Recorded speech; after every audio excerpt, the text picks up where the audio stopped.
it stands, one nation under God, indivisible, with liberty and justice.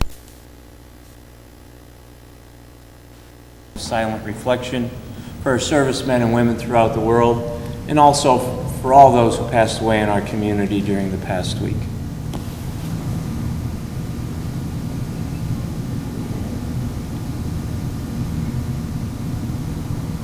Thank you very much.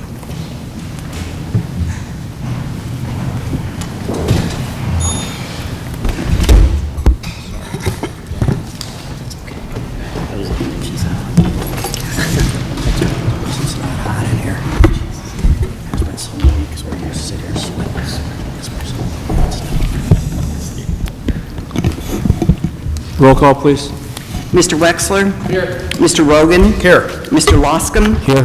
Mr. Gahn? Here. Mr. McGough? Here. Dispense with the reading of the minutes.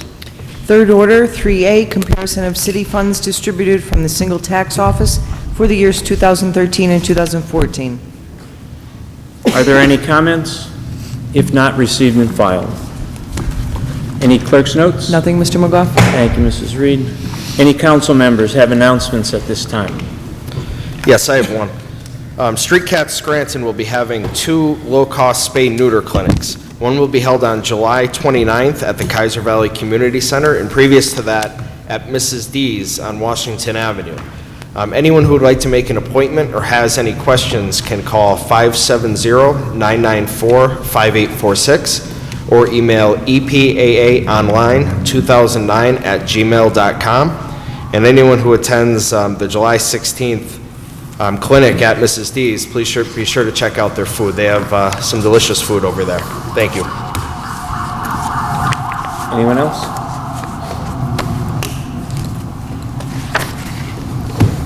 Okay. Fourth order, citizens' participation. First speaker, Spencer Jenke. I hope I pronounced that correctly. If not, my apologies.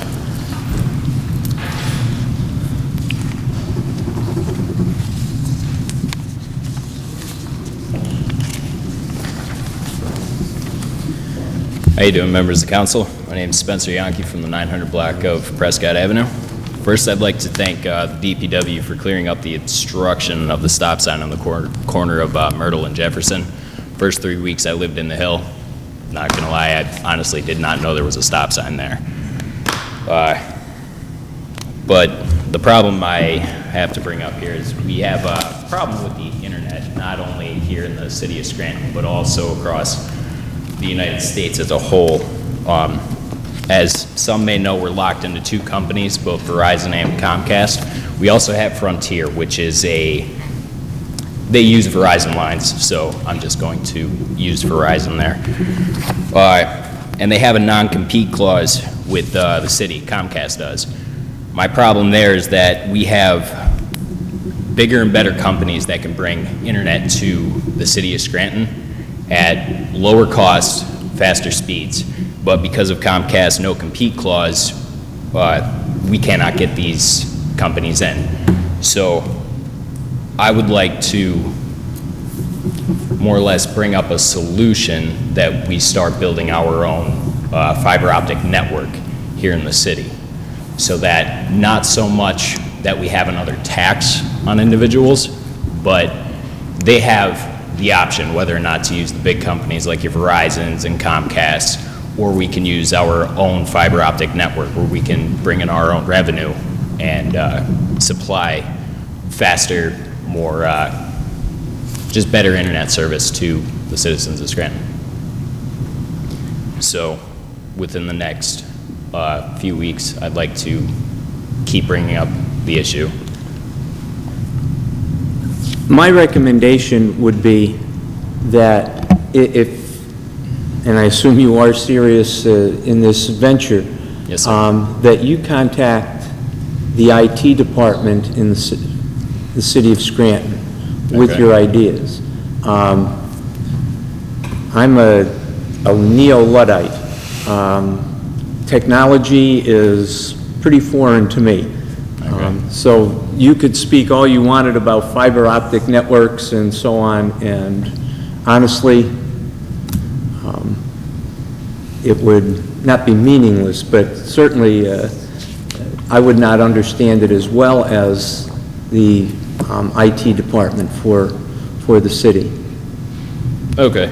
And you could probably get that phone number. I don't have it offhand, but if you were to call city clerk's office or to call the mayor's office, they could give you that number and you could speak with the members of the IT department.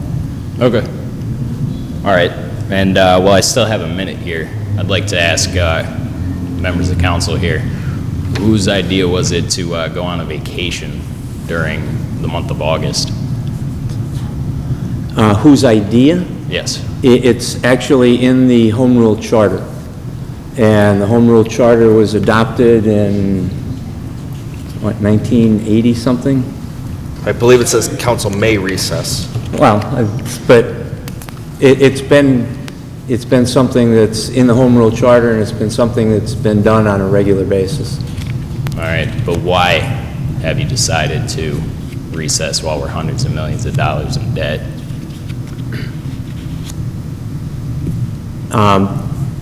It's a decision that was made by the members of council. I'm sure each of us may have different reasons. I personally am going to be on vacation for most of the month of August. And I think another big issue to that is it gives our staff an opportunity to catch up on their filings and everything in the office, because it's going 24, 7 days a week for the full year. So that's their opportunity. They don't have to put the council agenda together. It gives them an opportunity to get the legislation filed and recorded and scanned, whatever they have to do. But if you're in recess, you can't do that stuff, correct? No, our staff is here full-time. They're still here Monday to Friday. Yeah, and we're not taking a month off being councilmen. We do council business every day. It's not that we just work on Thursdays. The fact that we're not here for a meeting, we'll still be out doing council business. It just gives us an opportunity. I myself plan my vacation for that time.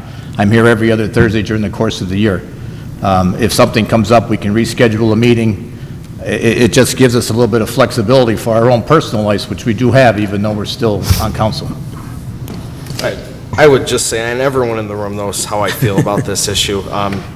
When I ran for city council back in 2007 unsuccessfully, it was one of the big issues that I thought it was wrong that council didn't meet in the month of August. I thought it was wrong under previous councils. I think it's wrong under this council. And it's 1 day a week for the meeting. And Mr. Wexler is correct that much of what council does is outside of these chambers. But for 1 month, 1/12 of the year, not one piece of legislation can be voted on or could be introduced or could be passed that could help make the city of Scranton a better place. And the city is in tough shape. And there are a lot of issues that need to be addressed. If you take the last 24 years the city has been distressed. If council recessed every August during that 24 years, that's 2 full years wasted, where not one thing could have been voted on or introduced to help the people of Scranton. That's why I think council should meet through the month of August. I've always supported it. I always will. I appreciate you, Mr. Rogan, voting to keep council going during the month of August. Thank you. Thank you. Thank you. Ozzie Quinn?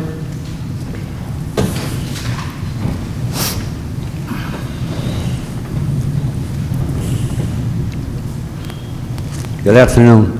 I Good don't know if afternoon. this mic is on. I think there were some people were talking about. Marie, can you hear that? She can't hear this. First, I'd like to say that the Hilton Neighborhood Association will meet next Wednesday, June 25th at 7 p.m. at the Immaculate Conception Church Hall, 800 Taylor Avenue. Police Chief Carl Graziano will be the speaker. The council is invited to attend. Next thing is Kids Swim Free. We are still looking for funding, raising funds to help kids swim free from the hill section who are in need of assistance, and also Anyone has any funds that they can donate, any money they can donate, send it to the Hill section, Hill H&A, 419 Prescott Avenue, Scranton, 18510. Unfortunately, the zoning board turned thumbs down to Hill section neighbors petition and the H&N letter last week opposing a neighborhood parking plan in our neighborhood. A petition signed by more than 50 residents opposing a parking plan in the vicinity of the former garment factory at 970 Ridge Avenue at the end of the 1500 block Ash Street was ignored by the zoning board at the June 12, 2014 hearing. The neighbors opposed the parking plan for the conversion of the former factory into 12 apartments.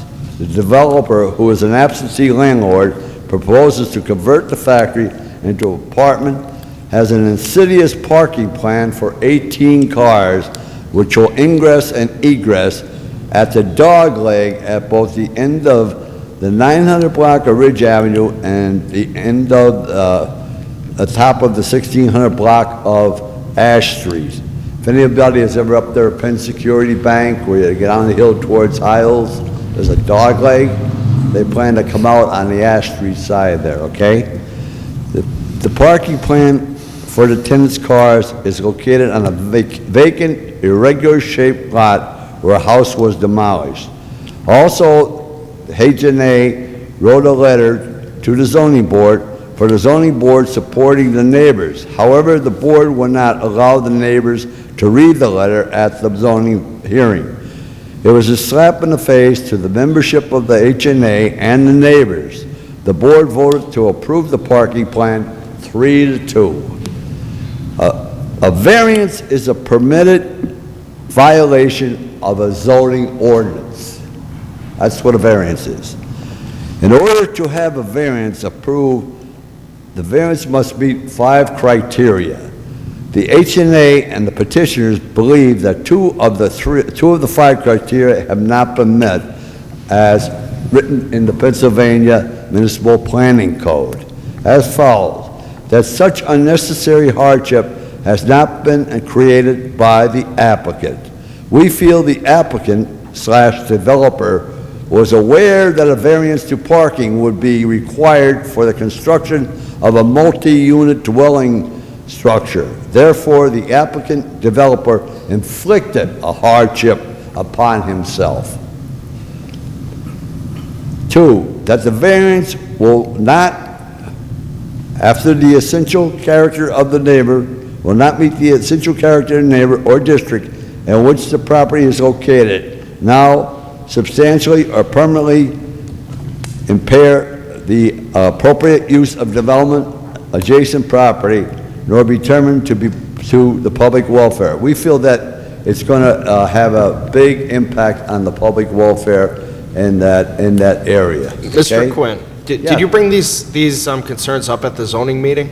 You know, last week my grandson graduated from Dover High School at the zoning meeting, and I couldn't bring them up, okay? Okay. But they were brought up by Mr. Gregory Karulowitz, who is representing he more or less took my letter and had the petition of more than 50 people, and he brought it into the hearing and spoke and brought it in, entered into the hearing. Okay. So, again, the people don't win, you know? In addition to a safety concern, the H&A requested the letter to stop allowing absentee hill section developers to convert businesses and commercial entities into multi-housing units in the hill section.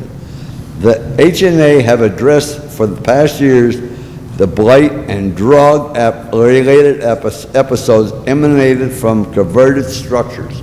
We got a lot of them, okay? Last paragraph. A PennDOT highway occupancy permit on state roads is required. Although Ash Street isn't a state road, the H&A doubts if it were the state would approve it because of its safety reasons. And myself being on the planning commission, I'm well aware of that, and I don't think they would either.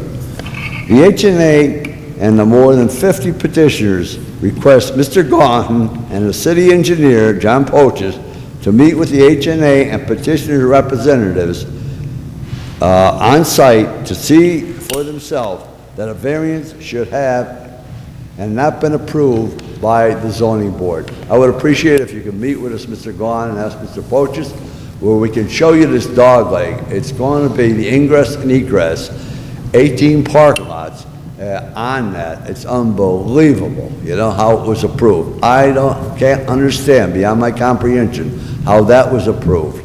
And once you see that dog leg and where you see where they're going to come in and out, you're going to say, whoa, there's a blind spot. It's going to cause a terrible accident. So I appreciate if you, at your Thank you, convenience, Mr. if you get in touch with me, okay? And I'll convey it to Mr. Krulowitz, okay? Thank you very much. Mr. Appreciate it. Thank you. Doug Miller?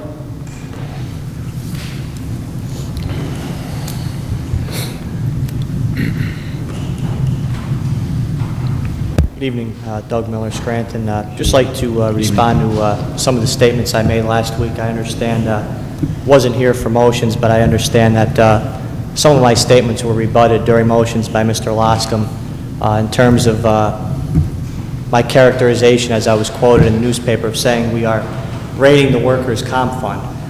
Well, let me just clarify a little bit of what I said last week and how I still think it's a completely asinine idea. We all know we owe the unions a lot of money, $20-some million, that's not even including the interest. That grows every day. So I think we could all agree one thing, gentlemen, we don't have that money, correct? Do we have $21 million at this time? Do we? Okay. Okay, so now we want to go ahead and we want to borrow $5 million. Okay? We're asking the state for permission to use the workers' comp fund as collateral. Collateral. Okay. So let's define what collateral is. And while we define what the collateral is, let's take a look at the city's history of loans and how we have a history of repetitively defaulting on loans. And so that's where the, quote, collateral comes into play. So we want to borrow $5 million that we don't have. So before I even go any further, let me ask this question. We borrow $5 million. Gentlemen, where's the $5 million coming from to pay back that loan? Do we know? Okay, so we don't know. Okay, so that's where our collateral comes into play. Unless, you know, with the expression on your face, unless you have an answer, do we know where the $5 million is coming from? I am aware of the proposal that's being made, yes. Okay, well, where's the money coming from to pay the loan back? It's a proposal that's being made to the state. Could you please share that with the public? No. I think the public has a Not right at to this know that. time. And why is that? Because it's still in negotiation stage. Well, I just think that's deceptive and deceiving the public. There's no transparency. I'm not deceiving anyone. No, you are. I asked a question. I think the public has the right to know where the money's coming from. We're taking out a $5 million loan, money we don't have. Yet again, we continue to borrow and borrow and borrow to pay back.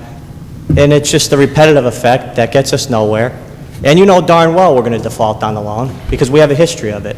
So you mean to tell me all of a sudden, miraculously, we're going to come up with $5 million without putting the screws to the people by raising taxes obsessively, raising fees like we've done in the past?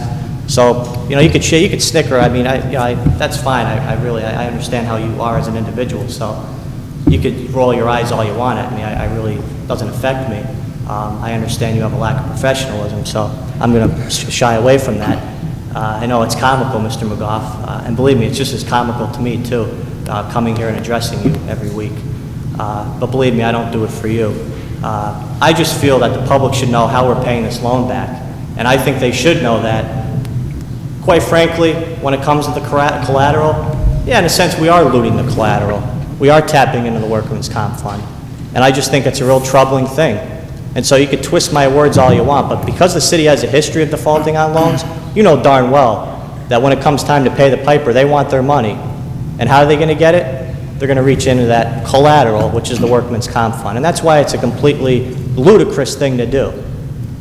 And the fact that we have a proposal, I can't wait to hear this grand proposal. I really can't. We've had a lot of wonderful proposals, and we see where they've taken us. So, you know, it's just ridiculous. And, you know, just goes back to, you know, the frustration, the The lack of transparency in the government, again, nothing's changed. We can't get answers to simple questions. I come here this evening, second week in a row, as minuscule as it sounds, but a simple thing is going to wash my hands. We can't even put soap in the soap dispensers in this city, in City Hall. I mean, are things that bad? We can't even refill the soap dispensers? We can't keep the lights lit on the Electric City sign. All of a sudden, we just woke up one day and realized that. I've noticed that for the last 6 months. I just haven't addressed that. So, no swimming pools. The list goes on and on. We can't maintain our streets. Now we have to give federal funds back because we're so incompetent and inept and we can't keep simple accounting. I mean, it's just completely frustrating and we can't get answers. Everything's a joke. We're treated with disrespect. The gentleman this evening, I agree. Yeah, should we meet in August? We probably should. Have there been times in the past on special instances or certain situations where we have had, special meetings of council? That's happened. But why even have these meetings when nothing productive even happens? We talk and talk and talk. What comes out of it other than we all know we can work together and get along? Other than that, it's business as usual and it's pathetic. Mr. Miller, I just wanted to correct the record. I was the one that, as you stated, discussed the collateral, but I didn't mention any speakers' names. That was the newspaper. I just said one of our speakers. No, and I know you didn't mention me by name. I just wanted to clarify what I was trying to say was that knowing the city's history on how we have an inability to pay things back, my fear is that, I just have a scary feeling that it's going to backfire on us and that workman's comp fund is going to be jeopardized, and that's not what I want to see happen. I want to see the plan, this miraculous plan that Mr. McGough won't share with us. Let's see it and how we're coming up with the $5 million. That's a lot of money. Thank you, Mr. Miller. Yeah, you're welcome. Gerard Hetman?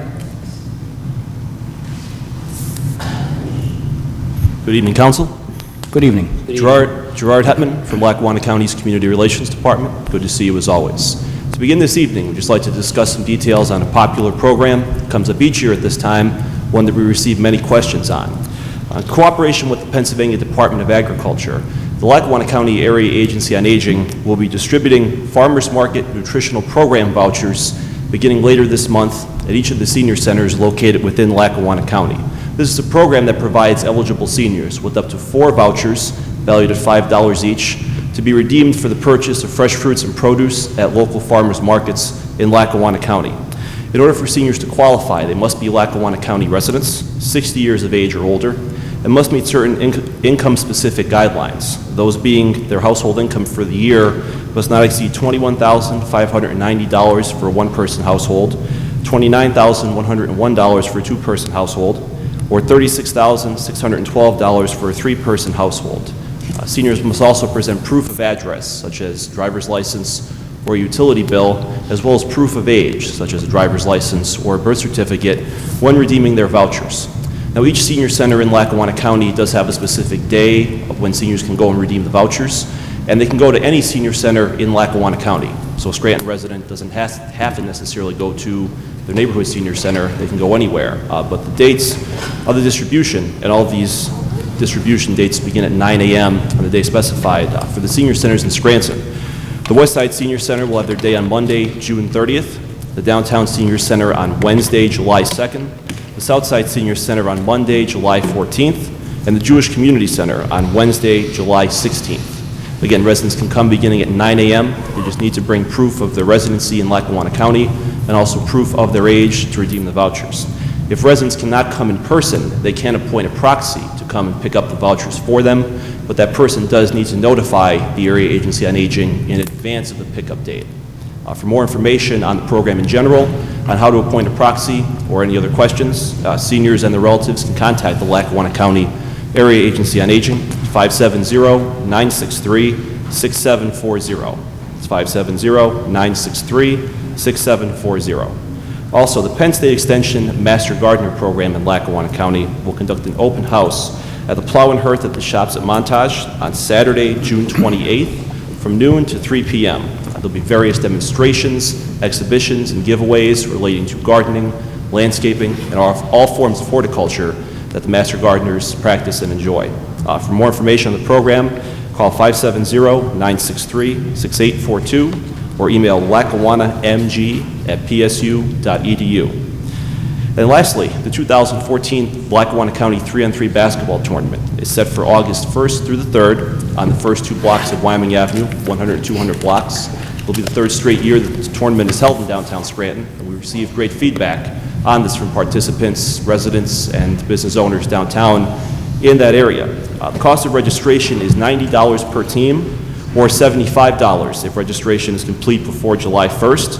That includes T-shirts for each team member and also a 3-game guarantee for each team. And there are teams for boys and girls, men and women, from 3rd grade up through adult open divisions. For more information or to register, visit the Lackawanna County website at www.lackawannacounty.org or contact the Lackawanna County Convention and Visitors Bureau at 1-800-22-WELCOME or 570-496-1701. That's all we have for this evening. Thank you, ladies and gentlemen. Mr. Hetman, would you be able to email me that information for the vouchers? Sure. Thank you. I can give you a paper copy after the meeting. Oh, yeah, that'd be great. Sure. Thank you. Definitely. Thank you. Thank you. Thank you, Mr. Hetman. Dave Dobson?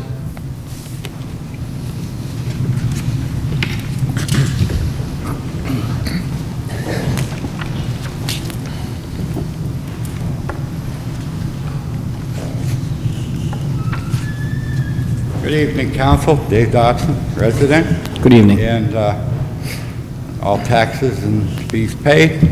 Appreciate it. People with the money would do the same.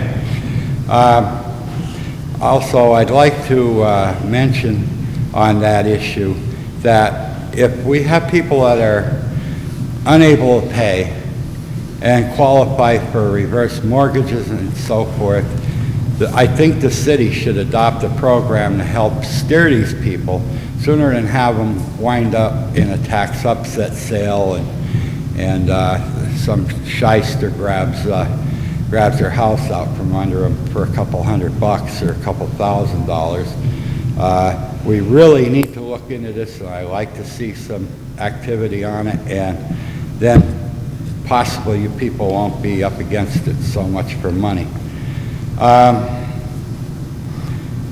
Once again on speeding, Mr. Galpin mentioned it last week, and I read an article in the paper. Maybe Jack could help us out in the near future with this. I understand that the Scranton Police Department has a laser technology that can set speed traps for people going ridiculous rates of speed. I no sooner walked out of here, I was parked over on Adams last week. They must have been doing 40 miles an hour by the time I was at the corner of Adams and Mulberry. They had just come from a red light. So it's all fun and games until you see a bloody face staring at you through your windshield. I don't want to run over somebody's dog or a feral rabbit that lives in the backyard, let alone a person.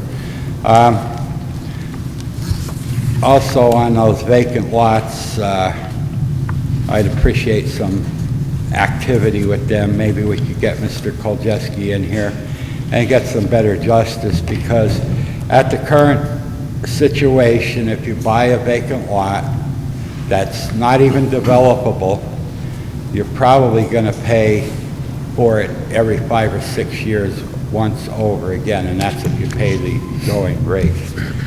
So it's needed. And I was happy to hear about Naog Electric from Pat last week, the PP&L with their power lines, and don't take the first offer, find out what the farmers are getting out when they run across their land and stuff, because they should be paying a considerable amount of money. Who knows, maybe we could have kids swim free. A few weeks ago, I don't remember whether it was Andy Spraglia or Mr. Jackowitz, asked about a loan from Boscov's, and as I remember it, Boscov's had expanded in an unwise fashion. Al Boscov had to come back from retirement, and Governor Ed Rendell was on it, so that's probably three and a half years ago.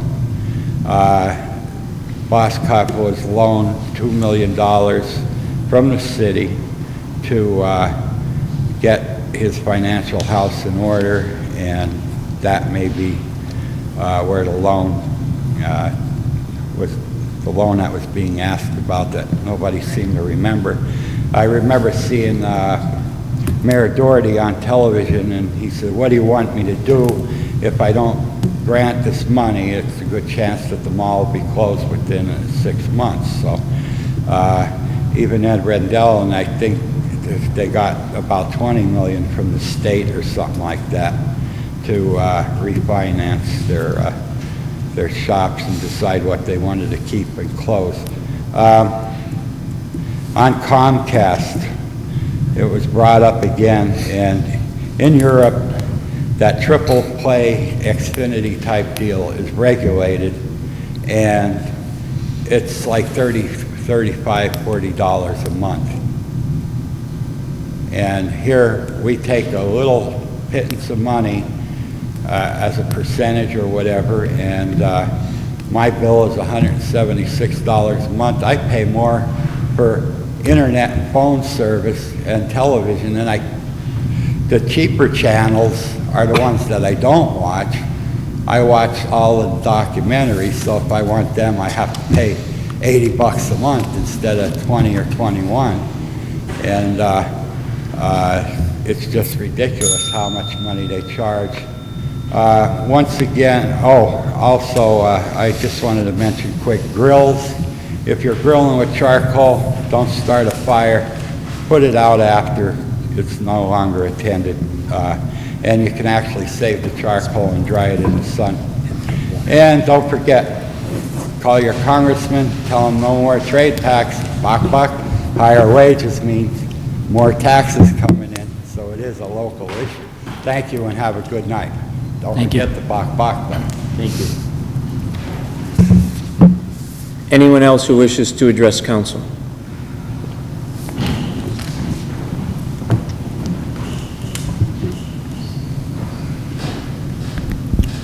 Andy Sprague, Citizens Scranton, fellow Scrantonians.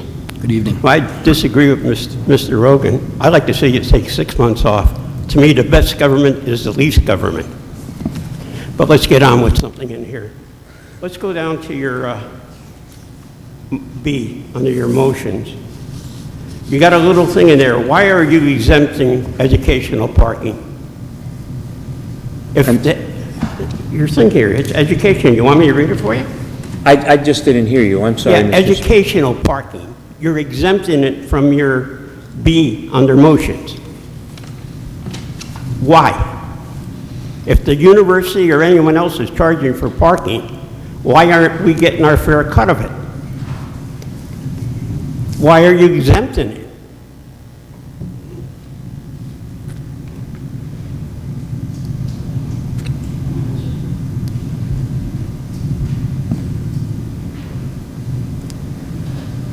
Here it is, 1, it says here, definition, by adding the exemption of educational parking.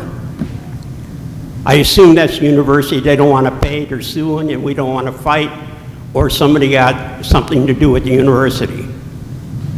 Why are we exempting, I asked you, of course you don't probably know.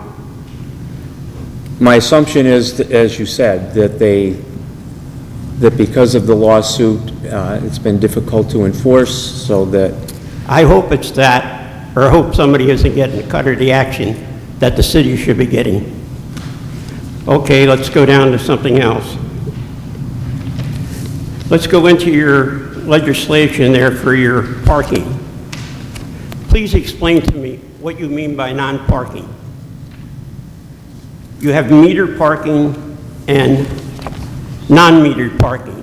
What are you saying there? I don't want to see a mess like you did with the tax on amusement, because there's no amusement in Scranton. Casey has struck out. This is Mudville again. I don't know where he's reading. What is it? I believe the consider non-metered parking would be 15-minute parking slots, 30-minute parking slots where there's no meters. Or parking at a house? No. Well, you have to read it and make sure. Because you made a lot of mistakes with your quick action. Well, this is strictly downtown business district anyway. It doesn't say that. You have to read your complete legislation. If I had it, I can break it into down, but unfortunately I didn't take it. But when it said non-metered parking, that meant a lot. It could mean that, or it could mean a lot more. It's a broad term. If that legislation says only within Central City or something, I can understand it. But I don't have the legislation, and I wish when you do read it, you read it with that. And you give a lot of different interpretation to what is meant by non-metered parking. Because the last time it came up, I brought it up too, and that was maybe 2 or 3 years ago. That I thought was a little worse, because I think the idea was for people to go out and ticket cars outside the city. I mean, outside the meeting part of the city, it's Central City. Other words, if you're parked the wrong way or something, which was the job of the police department. But I read that there, and it seemed like that was in it. And I just hope it's not that same little piece of legislation. I'm a stickler for that, just like the deal with parking at the university or anywhere else. Everyone else has to pay, but the university doesn't. Yet they're taking a cut. Them kids are paying for that parking, and we should get a percentage of it. There's no question of it. What's there that has to do with education, I can understand. But when you talk all these other little things that they're running there, I mean, their bookstore, they make money on it. We should get a part of the business. They should come under mercantile tax. You got to start cracking down on the university any legal way you can do it, or any of the things. We can't afford it. We can't afford it. What's happened? I understood what the collateral deal was. Collateral was just something that says maybe we can borrow at a lower rate. That's all that was for. Of course, had we failed, then they would take that collateral. But I know when we can borrow at something other than 9.1%. But I don't know. I don't know how far down the line we are. I know the state is trying to come up with some kind of a bailout for it, but I don't know. Thank you. Anyone else wish to address council?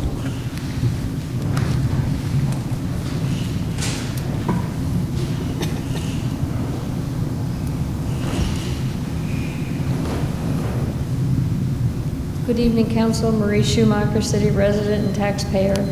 Good evening. Before I hit the hay last Thursday night, I did send in the questions, and I did hear from Mr. Gahn, who is not able to respond for personal reasons within his family this week, but I would like to hear the answers. I'll do them during comments. Pardon? I will do them during comments. Mr. Rogan? I have a few as well, and I'll also mention them under motions. Okay. If I have any questions, then I guess I have to wait till next week to do them. Well, back to onto the agenda tonight. I had the same comments on 5B and concerns as Mr. Sparaglia regarding exempting the educational exemption. It's not just their students they charge, but they also charge for special events they have, which is not necessarily educational. At least those should be taxed, if the private contractors are going to be taxed, in my opinion. And 5C, is there a change in the fees, the actual dollar fees from the former legislation that's being amended, or that is proposed being amended? File Council number 79 of 2012? Not that I know. I haven't seen the current, I just got the packet this evening, but it was several weeks ago we were in discussion, excuse me, about the fees and that. And there were, at that time, which I haven't had a chance to look at, which I was going to look at now, but they did discuss stepping the fees down a little bit. Some of them were a little bit prohibitive for smaller businesses and that, and also I think there was one forgiveness, but now there's two. At one time, there was three. So Okay, well, yeah, what was discussed and what's in the legislation, I would like a definitive on what is in the legislation. Sure. Maybe that could be provided. Next week, there'll be 3 readings. If not, maybe I can get into the office or get it emailed to me. Oops, wait a minute, wrong agenda. On 5F, there was some really very interesting information provided in tonight's caucus, and after listening to that, I would very much like to hear the BA defend the administration's choice, as it certainly seems far better than the choice that's being asked for in the resolution, and because I think it reflects not only on the attitude of the cities toward its consumers of its services, but also on the selection process and the individuals who are making those. So I hope you will vote tonight to table that piece of legislation until we can have that, hear from the BA on why the administration thinks that Pango is better than Mobile Now. And does anyone know whether the gift of software we received from the state several months back is installed?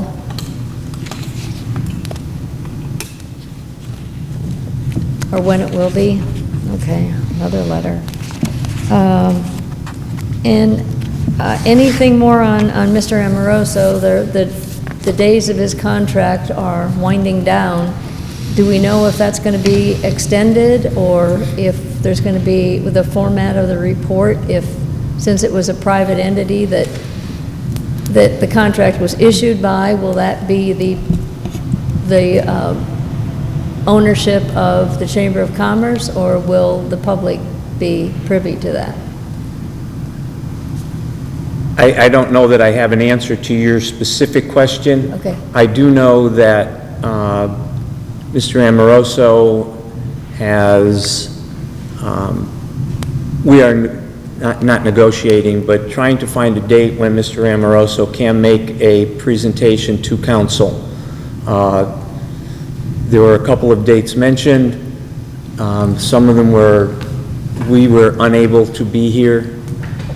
And so we're trying to work on a date. It would probably be in early July that his final recommendations would be presented to council. Okay, thank you. And Mr. McGough, As far as the contract, yeah. Since the contract was not with us, Yeah. I have no idea what is going to happen once that is terminated or completed. runs out. Yeah. Okay, I believe you mentioned a date specific for the receipt of the 2013 audit report a couple weeks back, and I didn't make note of it. Can you tell me again or tell everybody what that date was? I don't remember saying that. Maybe I misheard. Is there an estimate? The only thing I remember saying is that I thought that we would have, be closer to an audit by the end of the summer or sooner than we've had it in the past. I was thinking end of summer. I may be wrong. Okay, and if I may just slip one more in here. The Act 47, there was an article in the paper today. If perhaps during motions you all could say whether you've communicated with Senator Blake and what you think of the proposal that was in the paper today. And other than that, I will return next week. Thank you. Anyone else who wishes to address council?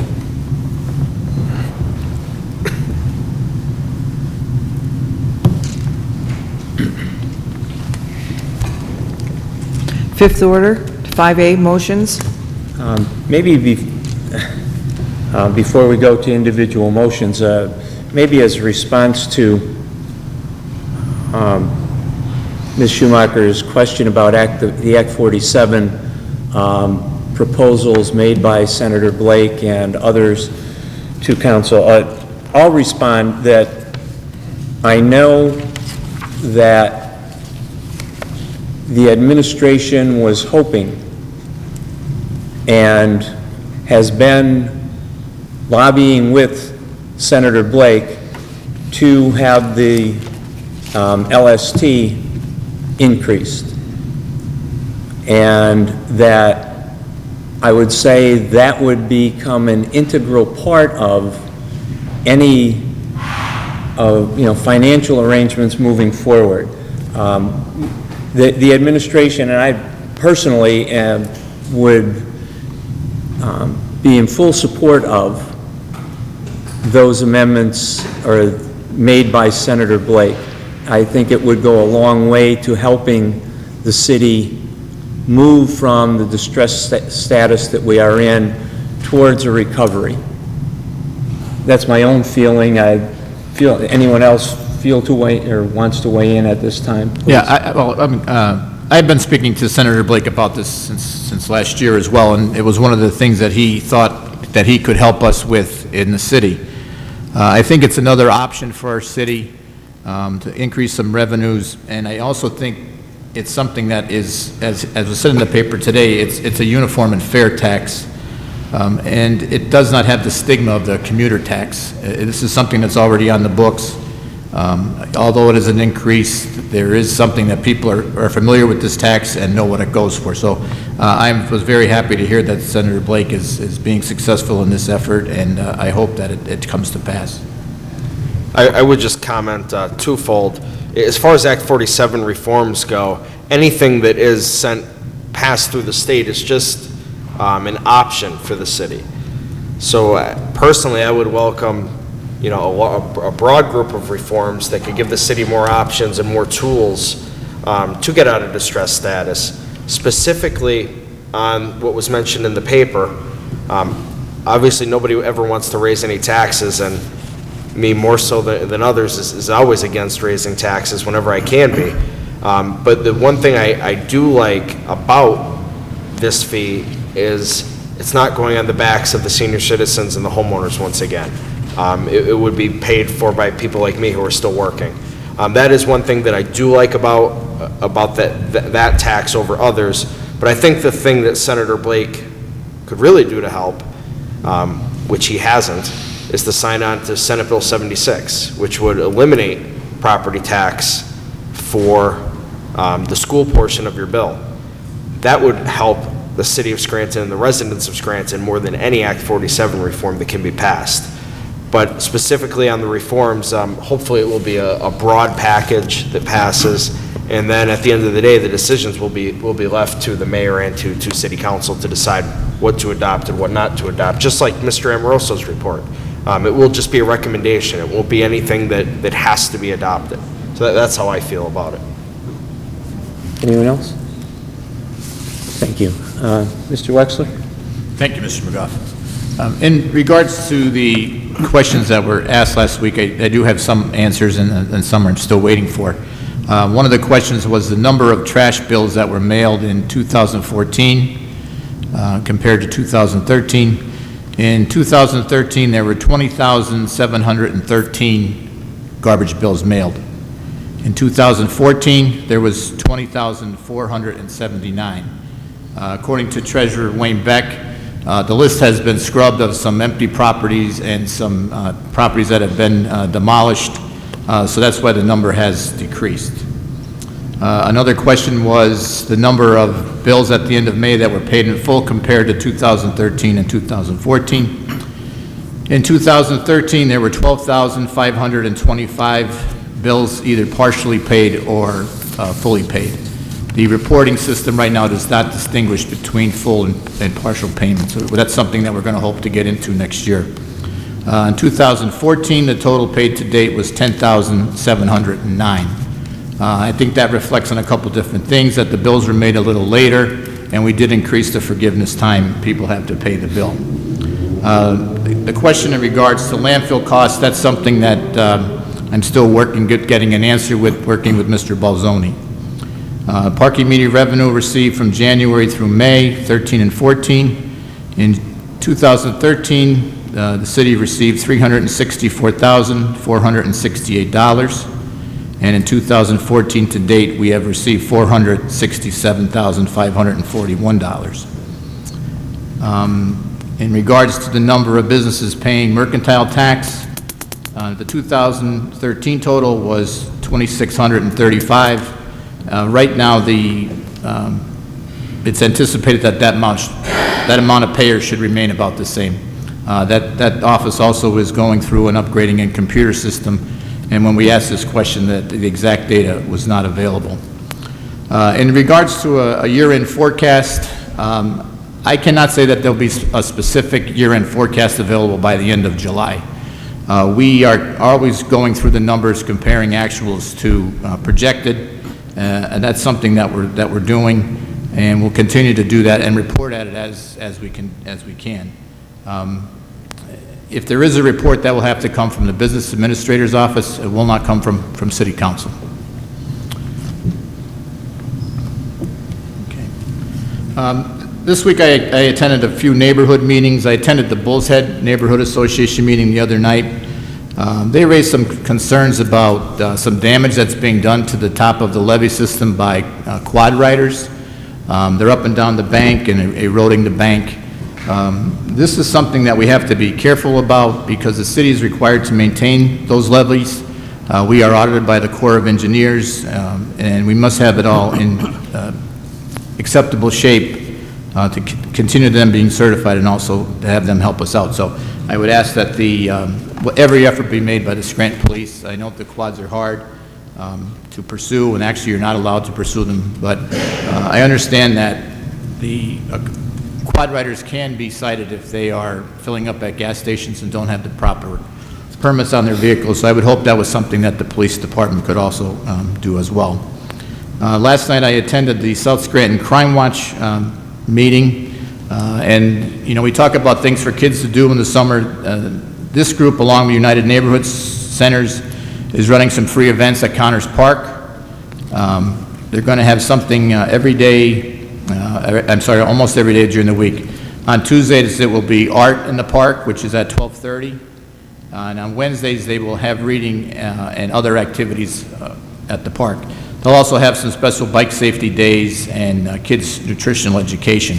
One of the questions, though, that was raised while I was at the meeting is when Connors Park was built, there was a sprinkler system installed at the facility.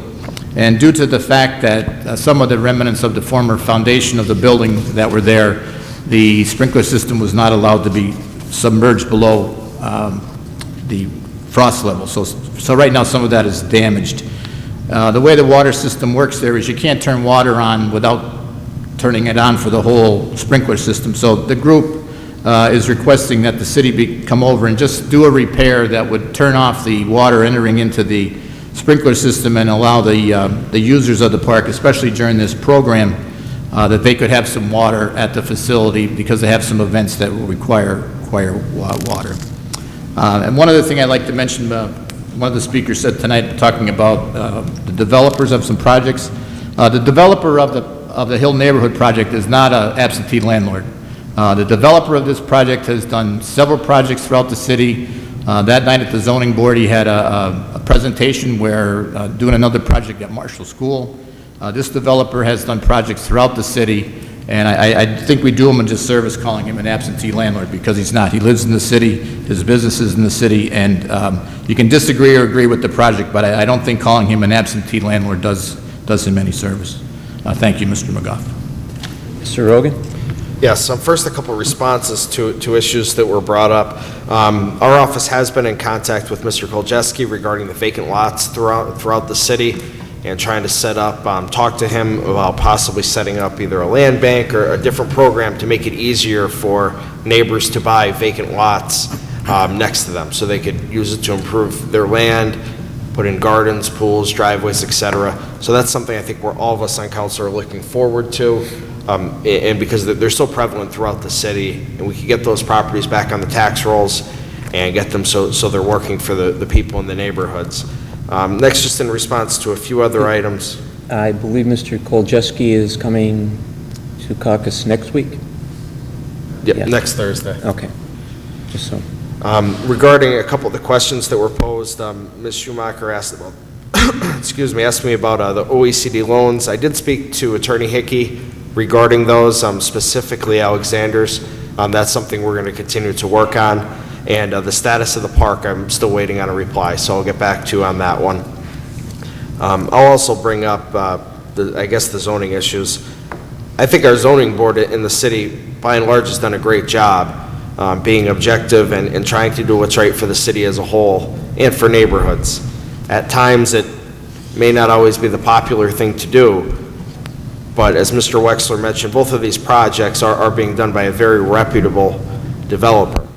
I know in my neighborhood, I live a few blocks from the Marshall School, and that's sat vacant for a few years, not bringing in any tax revenue. It was a school district property. Now that property will be sold to the school district, put back on the tax rolls, and developed in a desirable way that the neighbors wanted. So I'm hopeful that both projects will come out in a good way for the neighborhoods and for the cities. Onto another neighborhood/zoning issue. I was contacted today from a few people from the South Scranton Neighborhood Watch regarding 929 Cedar, which for those in the area, it's the old Penswood Manor. Back in 2011, I did speak about this issue a few times at City Council. What had happened is there were new developers that took over that property, and they were trying to convert it into a halfway house. At that time, and bear with me, I'm just reading from my notes here, they did go to the zoning board and were denied a variance. They appealed to the Court of Common Pleas and were once again denied a variance. And they're now appealing for a state level for a variance. So this is multiple times they've been denied a variance to operate a halfway house right in the middle of a residential neighborhood in Southside. And I come to find out that this company, Cedar Residence, which is the name of the halfway house at 929 Cedar, I come to find out today that the Lackawanna County Commissioners entered into a contract to reimburse this halfway house in the middle of South Scranton. And I do have a copy of an email that was sent to the Commissioner's office. I'm hopeful that, one, they will reconsider that decision. The last thing South Scranton needs is a halfway house in the middle of a neighborhood. And secondly, I did send these in to our city clerk, and we are going to look at it to see what could be done as far as a violation of zoning, because the variance has never been approved. It was denied at the initial level, it was denied at the appeal level, and it is pending at the state level. Whether they hear it or not is up to them, but a variance has never been granted to operate this halfway house. And I know the residents in South Scranton are very concerned. I know that area very well, and when it was a nursing home, there weren't any problems there. It was senior citizens who needed care, provided jobs for that community, and provided care for the seniors. Now the neighbors are very concerned, especially the neighbors with children, at this halfway house. So this is an issue that I will continue to work on. I'm hopeful that it will be resolved in a way favorable for the residents of Southside and Scranton. And I hope the county commissioners reconsider their decision to subsidize this halfway house with taxpayer dollars. And that is all for tonight. Thank you. Thank you. Mr. Lasko? Yes, thank you. Just to address a couple things that were mentioned this evening. On 5B, our motion for the parking, I'm not sure, this is the first I saw that amendment in there, and I do have questions for solicitor as far as educational. And again, it could be dealing with the lawsuit that's currently pending, but, you know, I would let that ride and continue it the way it was. It just seems like additional lost revenue to us from entities that are charging the revenue. So I would like to, I will vote for introduction this evening on that, but I would like to discuss it with the solicitor a little further. Next, let's see here. Next is on the alarms. As far as the charge section for the alarms, and it is significantly better than it was for the consumer. It was never meant to penalize but it was meant to offset some of the costs of responding to multiple false alarms. And it's a two-stage setup. The fire department charges are a bit different than the police charges because the fire department responds with more manpower and more equipment. And naturally, there are far more police false alarms too, so it sort of offsets there. But the new setup for fire department alarms is the first and second false alarm, there is no charge. The third and fourth false alarms, $250 charge. Fifth false alarm, $500, and the sixth and subsequent false alarms are $1,000 each. And this is within the calendar year, just to make that clear. That was the fire department. On the police department side, the first and second false alarms, there are no charge. The third and fourth false alarms will be $100 each. The fifth false alarm, $250, and the sixth and subsequent false alarms will be $500 each. Again, that's in a calendar year. And there are exceptions. Alarms caused by testing, failure, or repair of telephone lines. The entity shall be responsible for notifying their alarm company prior to testing.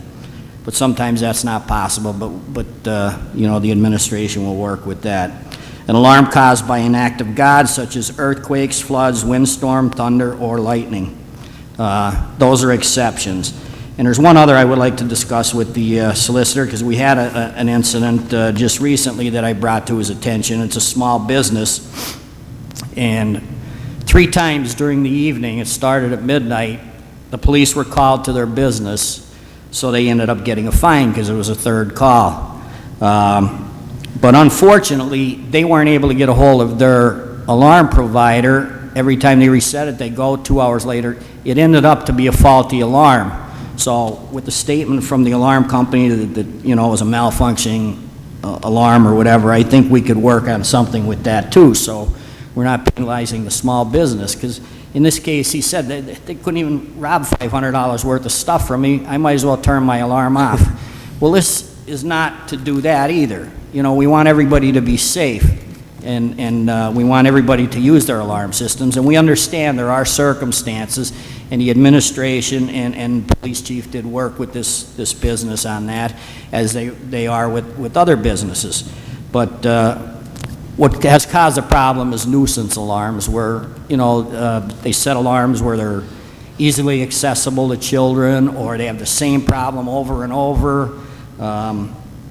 You know, I know back in the day, hospitals, when they used to use a spray treatment in the patient's room, they were supposed to cover the detector, and rather than take the time to do that, they'd spray it, and the alarm they'd respond, you know.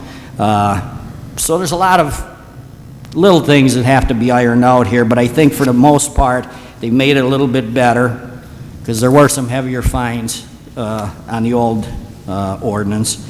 So I think with a little tweaking here and there, it should benefit everybody, but I urge nobody to turn their alarms off, because, you know, at what price is a life? And that's all I have on the alarms. Now, I've had some complaints about, as we all do, potholes on the roads and stuff like that. Well, we have potholes and we have craters, and I've run across a couple craters that have been sitting for a while, and I know there's probably many more, but these are 2 that I've run across, and I'll get the information. We could pass it on to our Department of Public Works. But the 100 block of South Rebecca Avenue, there's a pretty significant crater, and the 300 block of South Webster, another significant crater there. And speaking of roads and driving around, I've mentioned at this podium, every time a new paving project came up, or we were going to bid out paving, that somebody, either the engineer or the contractor, the successful, had to reach out to the utilities and find out if they had any forthcoming work in those areas before they did the final blacktopping. And it falls on deaf ears. I don't know what happens, but it continues. We've got brand new paved streets in the city, not even a month. South Grand Avenue, the 100 block. The sewer authority already dug 2 holes in there. It wasn't paved a month ago. It's never going to be the same as if it was paved the first time. Now they have markings on the 100 block of South Van Buren Avenue, and it is the sewer authority. They haven't cut it yet, but it's obvious they are. I would like to send a letter to the sewer authority to find out what their anticipation is as far, because some of these roads we have on our paving list, they may be putting new sewer lines in under this Chesapeake plan. And it's just a shame that the taxpayers are paying for the blacktop at a high price that may have a nice smooth road for a week or two, and then it's back to the old ways. It gets frustrating for me. I can imagine the people that live on all those streets. So we have to get this coordinated, and who in the administration will do it, we have to find out. But it frustrates me as I know it does others.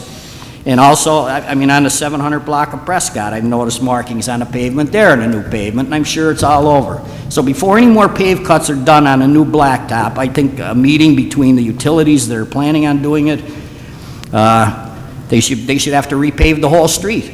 I mean, this should be part of our policy, but something has to be done. Emergencies I could understand, but these were not emergencies. I know manhole covers were paved over. I know there are still some complaints in these neighborhoods about sidewalks that were dug up, concrete sidewalks where they threw blacktop patch there, grass was torn up, so there's still a lot of issues, and you know, hopefully we can get together on that and work those issues out. And that's enough on the streets. Just to go, it was mentioned, 5F about the contract for cell parking.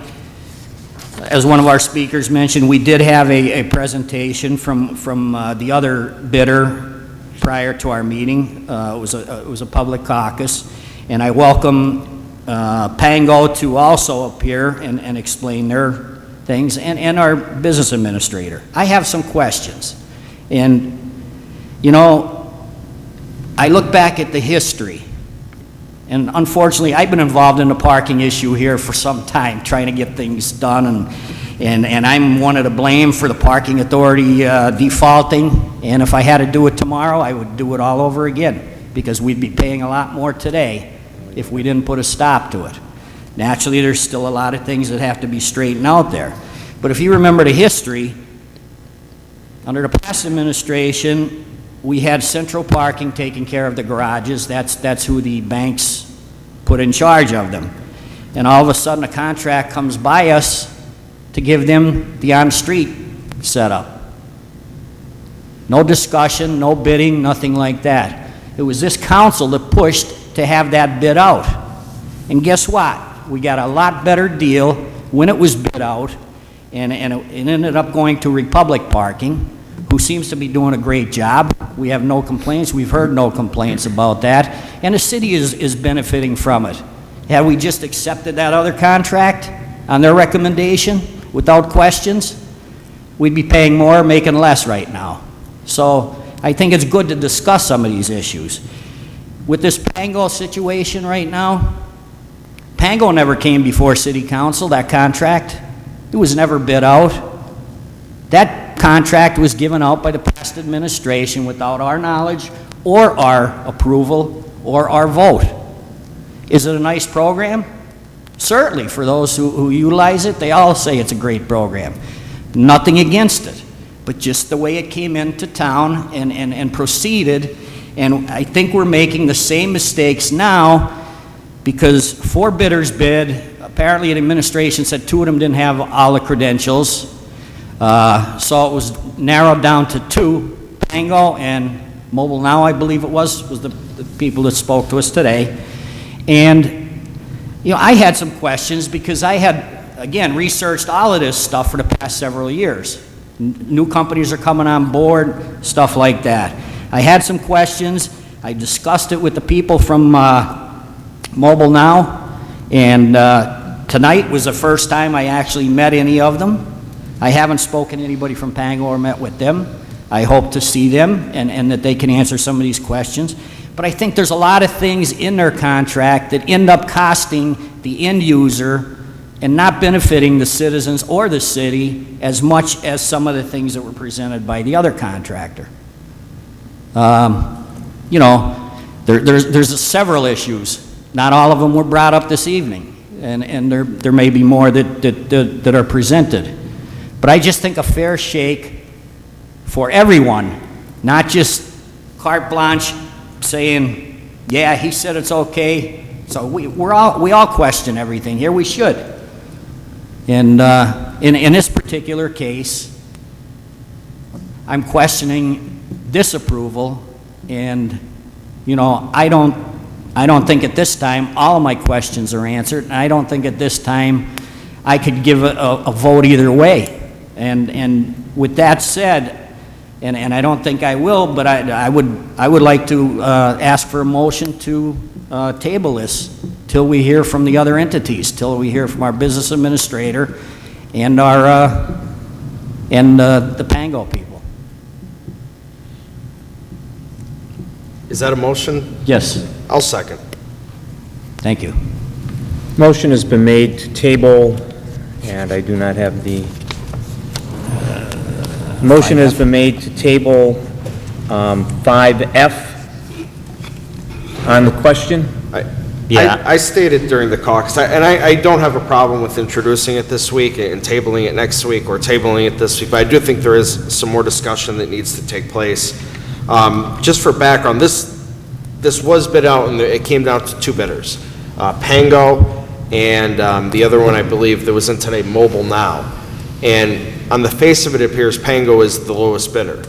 But Pango has some other fees and different items in their proposal that what seems Mobile Now doesn't. I would just like to get all the information before we take a final vote. That's why I agreed with Councilman Loscom. I don't have a horse in the race either way. I just think we need to make the best decision for the city. Yeah, personally, I don't think we should table it. I don't see why we vote to introduce it and then get all the information during the week. We have a letter here from Mr. Bolzoni dated May 30th explaining why he chose Pango over Mobile Now. And we knew this was going to be on the agenda. I just don't understand why the questions weren't asked to Mr. Bolzoni within the past week, or he was notified, or Mobile Now went to him with their concerns. That's just my thoughts on that. If I may add to that. Unfortunately, I just received the hard copies yesterday of the bids, so I didn't have all week to review them. I did have some questions, and I presented them today, and they were happy. I mean, I did discuss some issues that I had about the 15 cents and that. It's a lot more than a nickel and dime here and there, believe me, folks. We went through the Central Parking Republic Park situation, and you know, the business administrator, God bless him, I think he's doing a hell of a job, but his hands are full. He's working here till midnight some nights. I don't think he can make the decision on everything or review everything. You know, we work full-time too, and unfortunately, this is only a 2-vote scenario tonight and next week. Unfortunately, I won't have the opportunity during this next week because of my work schedule to have the opportunity to get some of these issues straightened out. So I was hoping that they could appear at one of our caucuses before the meeting or whatever, but I don't think 1 week is going to hurt anything, tabling it, because right now Pango is under an agreement to continue service until that contract is awarded. And ultimately, it could be Pango, it could be this other company. I'm not saying I favor one over the other. I want what's best for the people in this city, and when we're charging, I want to know what's best for them and what benefit is going to be for our city and citizens. And I have a number of questions, and I just, you know, I'm very questionable about the way this came about in the beginning, and I believe, if I'm not mistaken, I mentioned this to the administration a couple months ago that this contractor is running out. I don't know if they're aware of it because it would have automatically renewed with Pango had they not bid it out. That was in their policy. And believe it or not, if that automatically renewed, the fees would have been more, not less. They didn't drop their fees until we put them up to competition, which rightfully so, that's what happens. But, you know, there's a lot of questionable tactics on how this business came here, and I have a lot of things that were brought to my attention that still don't pass the smell test, and that's the way I feel. I would just add, the one key point that Councilman Loscom just mentioned is by tabling it for a week or 2 weeks, it's not going to hinder the current services of downtown parking. It's not a deadline where if this isn't passed in 2 weeks, you won't be able to pay by phone. If council wanted to table it for 3 months, which isn't what we should do and it isn't what we're going to do, the current service would continue. So I think this is one of the rare situations where we do have the time to make sure that we are getting the best deal that we can. And it may turn out that Pango is the best deal, and if they are, I'll be the first one to vote for it. And I agree. So I think I don't see any harm in taking a step back and listening to both companies. I think that would be certainly a fair thing to do, and the business administrator as well. I just think that review can be done after we take this vote. There's nothing that's forcing us, if we do introduce this tonight, to vote on it next week. There's time that can be delayed again, and I also would like to have more information. Sitting in a 20-minute caucus and having a presentation without any data provided to you and just somebody talking to you was a fine presentation, but we have not heard. Mr. Balzoni has taken the information from Pango and provided us with some of that, also with some of the information from the other bidder. I think introducing this now is not a problem for me, but the final vote will have to be taken after we've assembled all the information provided by both the bidding parties and the business administrator. I will add that, just timeline on this. First of all, discussions with Pango and discussions about renewing the contract have been considered since the new administration came in. I personally have talked a number of times with Business Administrator Bolzoni and discussed the idea of putting this out for proposal. The proposals were opened May 23rd. Mr. Bolzoni's recommendation came to us May 30th. So we're talking, 2 full weeks that we've had his recommendation. More than enough time if there were questions that could have been answered by the business administrator. I am inclined to agree with Mr. Wexler that there's no need to table this, that had there been serious questions, or there are serious questions, but some of these could have been answered prior to this evening. Also, Mobile Now making a presentation when this is on the agenda for a vote seems to be a little bit late, to do.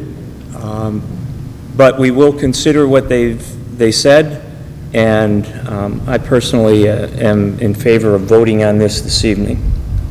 If I may Anyone just else? add a little more. Mr. McGough, when I discussed this with you several days ago, you were going up to see Mr. Bolzoni, and I asked you, if possible, if he could attend our meeting with these people to answer questions. I don't know how you made out, but obviously he didn't come to our meeting. He is out of town. Okay. 2 weeks ago, he made his decision. Again, we're not in City Hall 7 days a week, 5 days a week, 8 hours a day. We all have full-time positions, plus we have families, graduations, everything going on. Obviously, I didn't have the time, and I didn't have a copy of this. I didn't have the time to come over here and sit and read it. I had a copy yesterday. It was the first I was able to go over every detail in there. I'm not God. It takes me time to decipher things. I had some questions previously, and some of them were answered.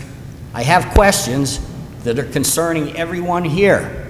And again, I'm not faulting Mr. Bolzoni or anyone, No one said you are.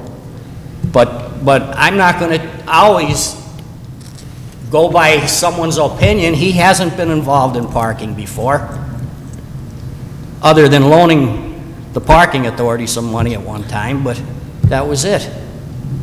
I went to the people that we've dealt with for 5 years now, trying to get this parking situation straightened out, and it's been an effort for 5 years. If we didn't make make that bid come to us over the parking garages, or the on-street parking, Central Parking was getting the contract. So, all I'm saying is, what's it gonna hurt to postpone it for a week, get all the answers, get the facts out, and go from there. They're under contract to continue if we put this off for a year. So, I don't know what the fear is in postponing it for another week or so. Anyone else? All those in favor of tabling item 5F signify by saying aye. Aye. Aye. Opposed? No. Mr. Wilkes, I'm sorry. No. Motion is defeated.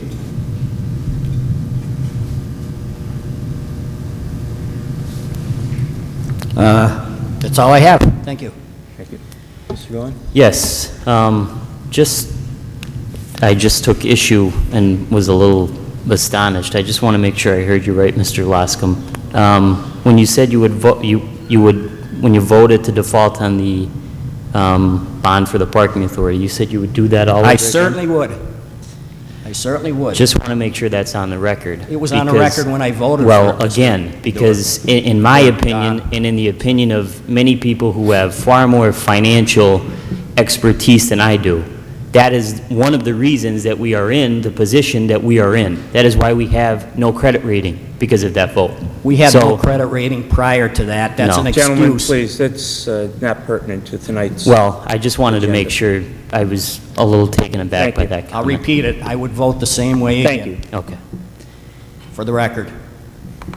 Okay, from June 23rd to June 27th, the street sweeper is scheduled to be in the upper West Scranton area, St. Anne Street to Rundle Street, including all streets and avenues. I apologize to anyone I haven't gotten back to via email or telephone. My grandmother, Helen Trentley, passed away this past weekend, so it was a very difficult week for my family. She was a driving force behind my campaign for city council. She was very involved in Democratic politics in Scranton throughout her life and was a great inspiration to me. She raised 11 children and was one tough Irish woman. I will miss her very much, and that is all I have. Thank you. Thank you, Mr. Gahn.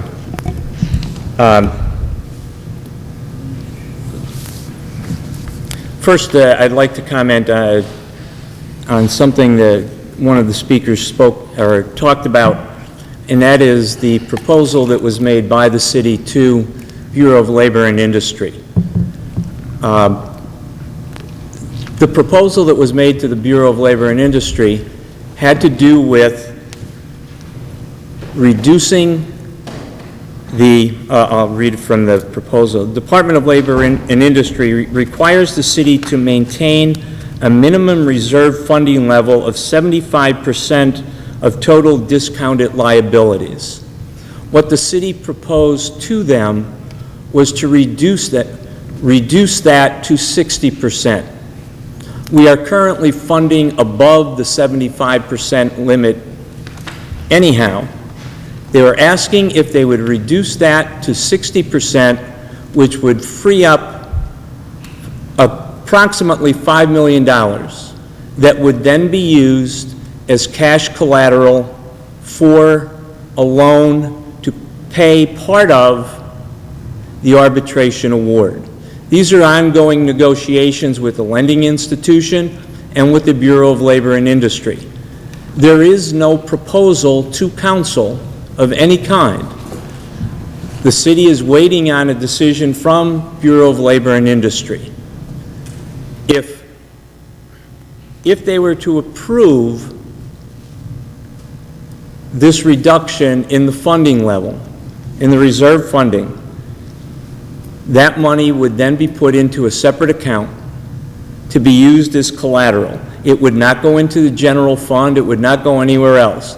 That amount would be reduced as the loan was being paid off and would be restored to its full 75% level at the time that the loan would be repaid. That was the presentation that was made. That's kind of a summary of the presentation that was made to the Bureau of Labor and Industry. As I said, when there is either approval or disapproval from Bureau of Labor and Industry and a proposal is made to the city, then we will discuss it here. As of now, there is no proposal before council. Therefore, to speak on anything would be superfluous because we simply do not have anything to speak to. When in fact that information is made available, it will certainly be made available to the public through council. I would, just a brief apology on tonight's agenda, or about tonight's agenda. Number one, some of the legislation was, I'll say, late in being presented to us. We had a somewhat short notice on some of the legislation that was on the agenda.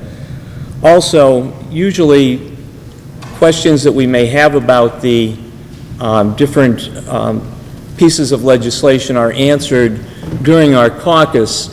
Both Mr. Bolzoni and Attorney Shrive were unavailable this evening, and so we could not ask those questions of them.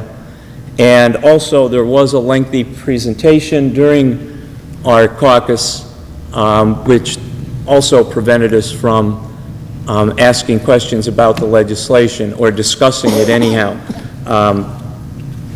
Since all of this legislation that was questioned is in fifth order, we will do our due diligence and provide some answers to those questions during the coming week so that we are better prepared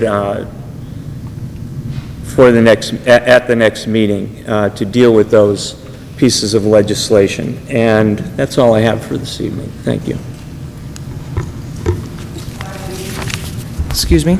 5B for introduction, an ordinance amending file of the council number 30, 2012, entitled An Ordinance Imposing a Tax for General Revenue Purposes on Operators of Parking Spaces at the rate of 15% upon each parking transaction, and establishing annual license procedures and fees, and promulgating the record-keeping and reporting rules and regulations on parking transactions pursuant to the Local Tax Enabling Act 53 PA CSA 6901 et seq.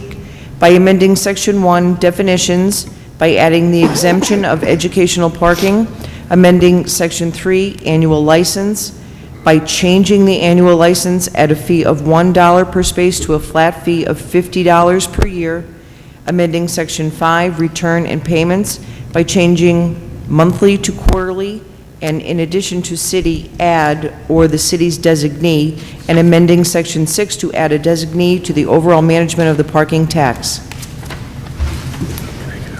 At this time, I'll entertain a motion that item 5B be introduced into its proper committee. So moved. Second. On the question? Mr. McGough, the one thing I would like to comment on this is I would like the designee of the collector of this tax to be the single tax office. That tax office has capacity, and this is something that they should be able to add to their duties. Anyone else? All those in favor signify by saying aye. Aye. Opposed?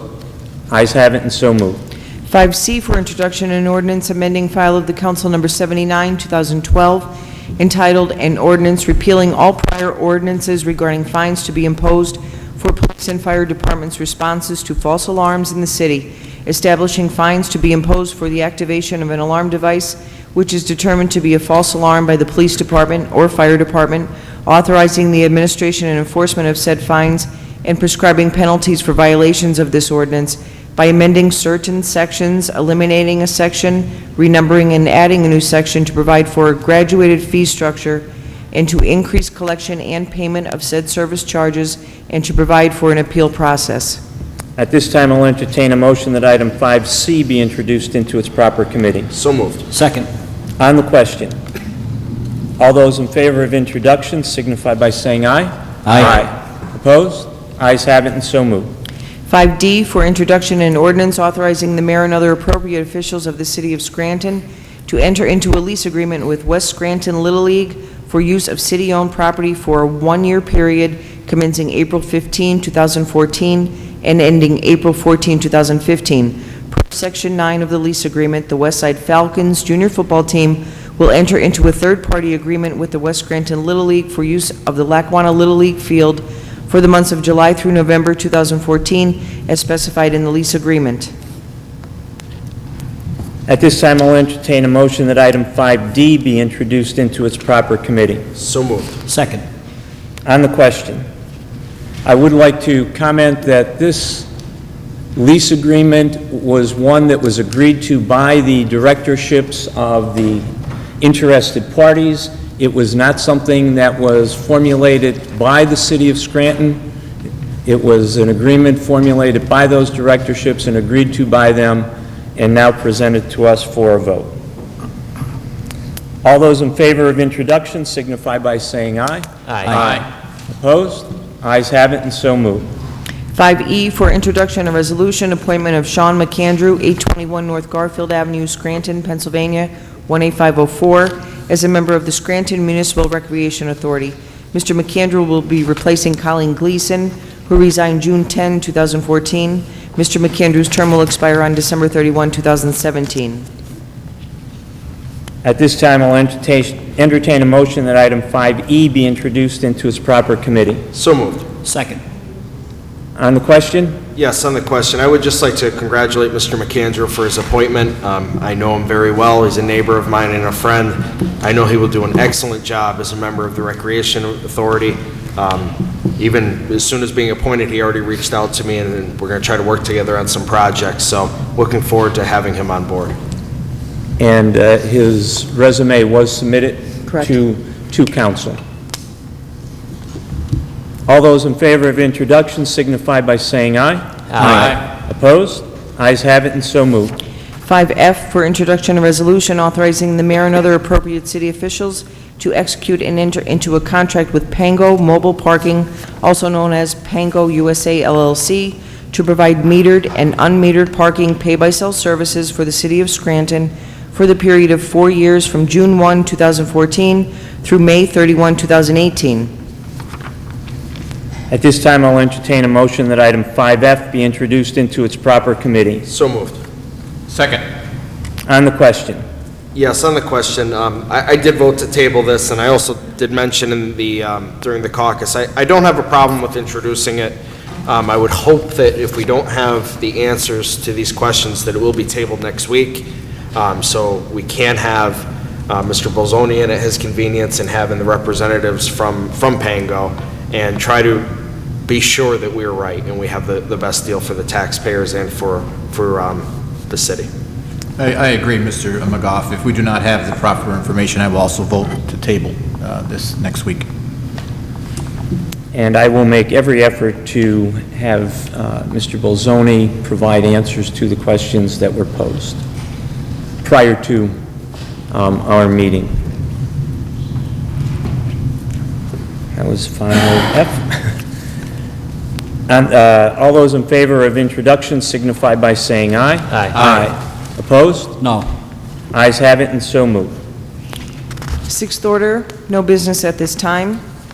Seventh order, 7A for consideration by the Committee on Community Development for Adoption, Resolution Number 59, 2014, accepting the recommendation of the Historical Architecture Review Board and approving the Certificate of Appropriateness for Bartush Signs, 302 North Washington Street, Orwigsburg, Pennsylvania, 17961, to fabricate and install one single-sided internally illuminated sign. Sign cabinet will be constructed of welded aluminum on a subframe with routed graphics.